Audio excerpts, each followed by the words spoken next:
Welcome. This is one of those good parts of government where the legislature passes a bill, sometimes with, sometimes without the acquiescence or help of the mayor. The mayor then holds a hearing, which the city council does as well, and it's every city council person at least has the opportunity to read these bills before they ever come up, and they hold hearings, and I think they act much more responsibly than other levels of government. You can fill in who the other levels are.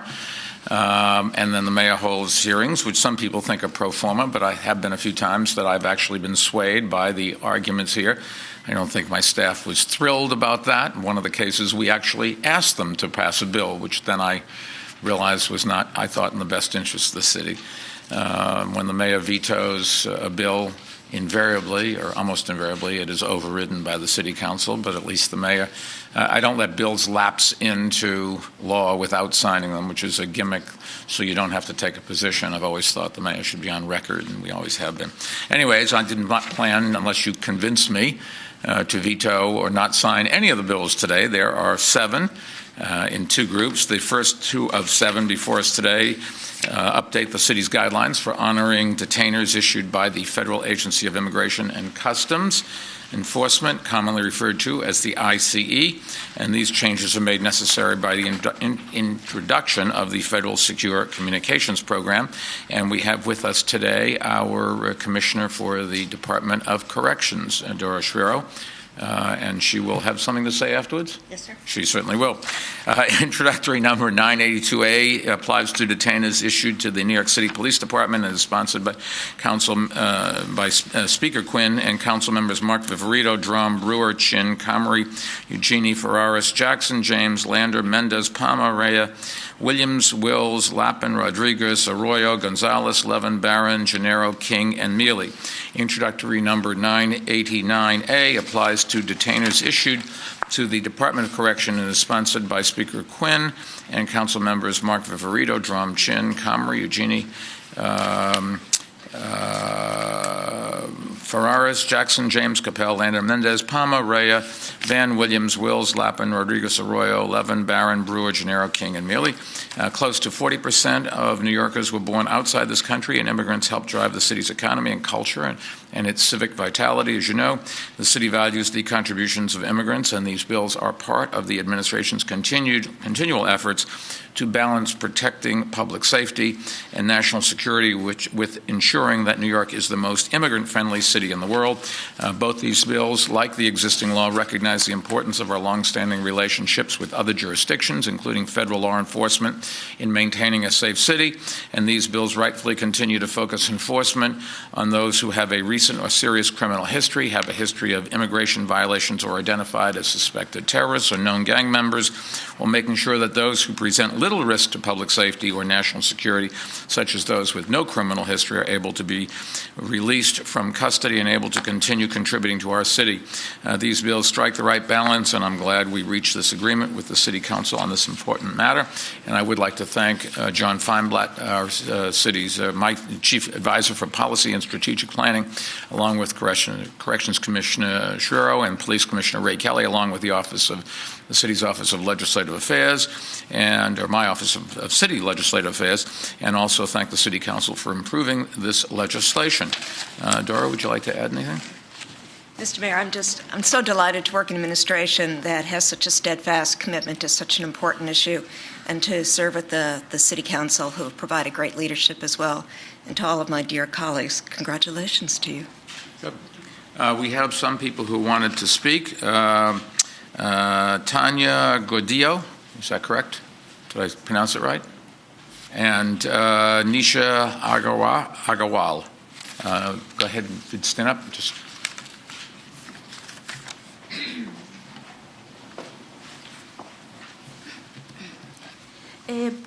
Buenos días, mi nombre es Tania Gordillo y soy un miembro de Se Hace Camino a Nueva York.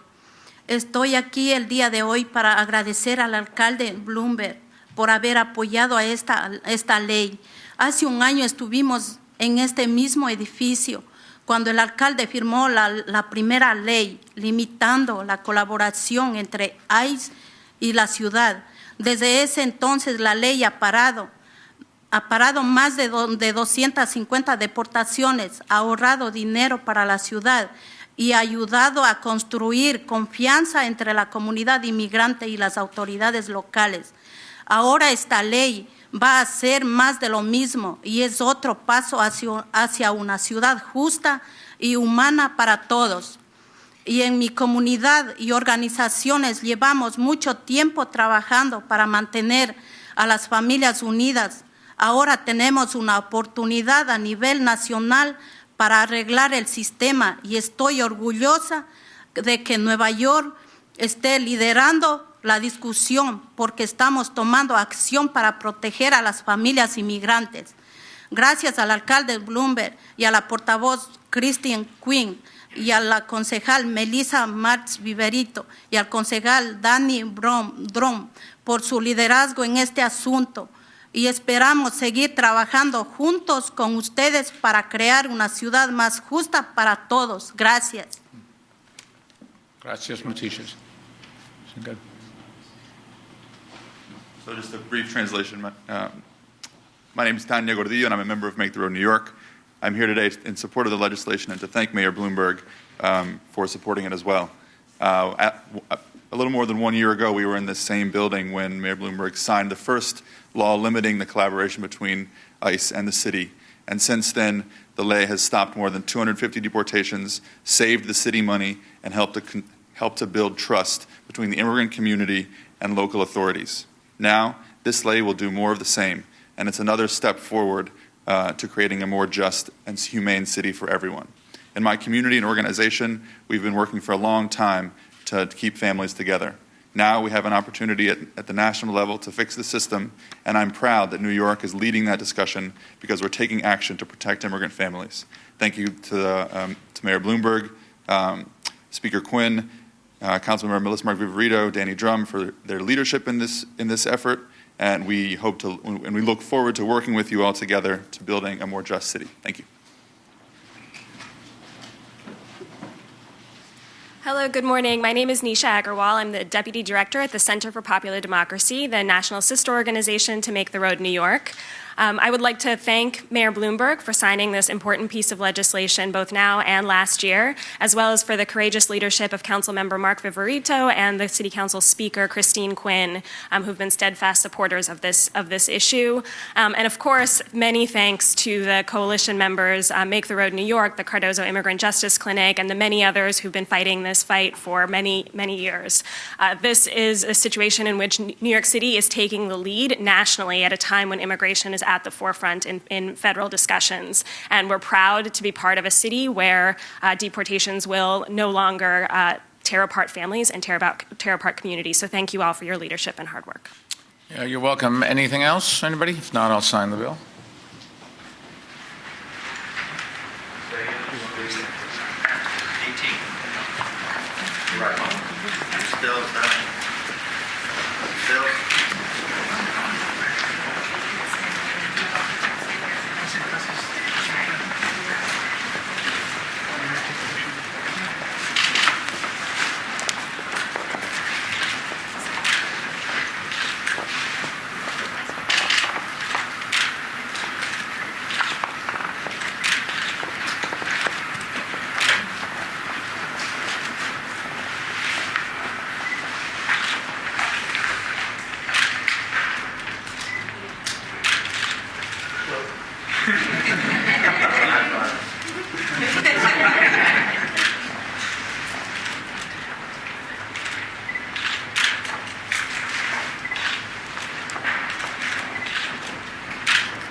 How's that?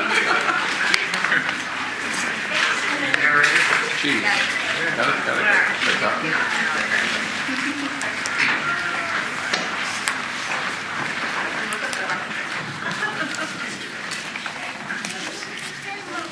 Okay, the final 5 bills before us today provide sensible restrictions on where vendors can operate, enhance enforcement, and will allow the public to better understand how vending violations are adjudicated.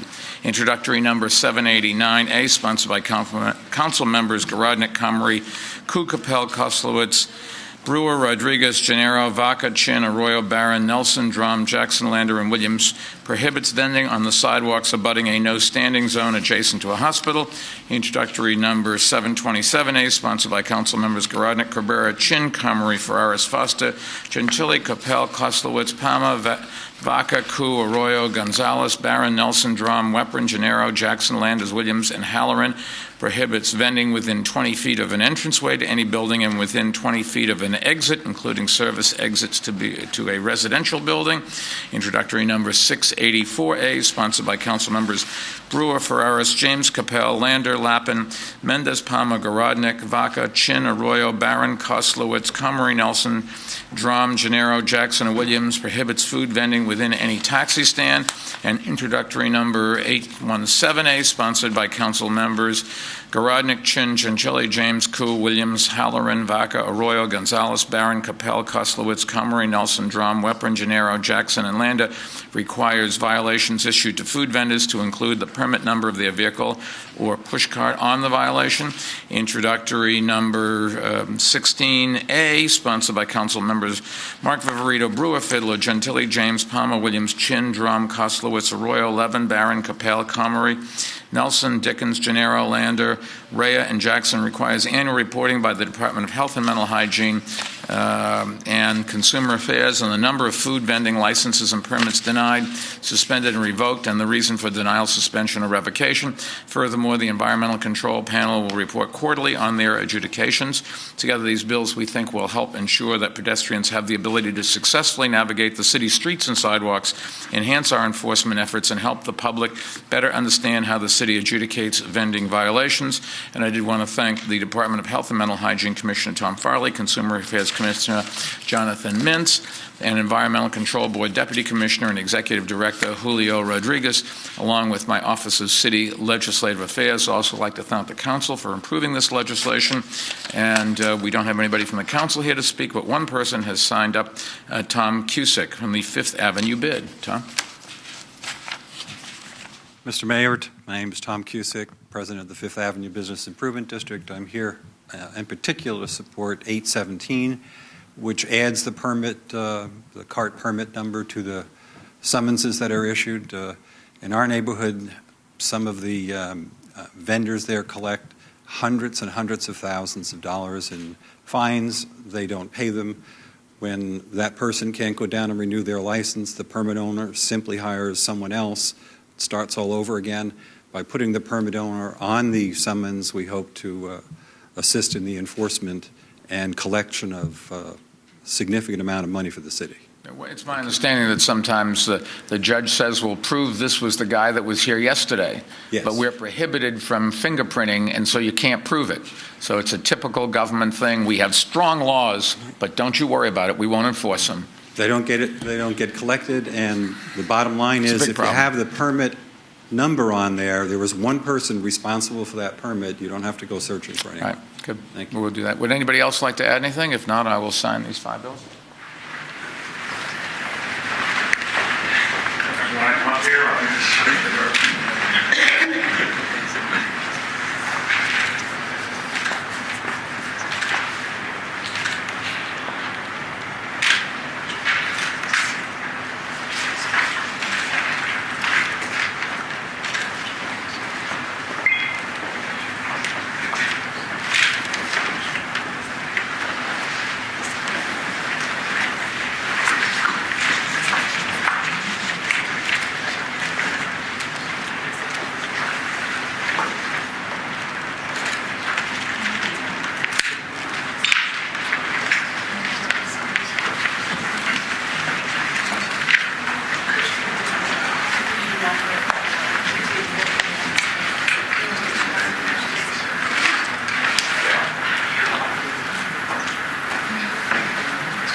you. Very good.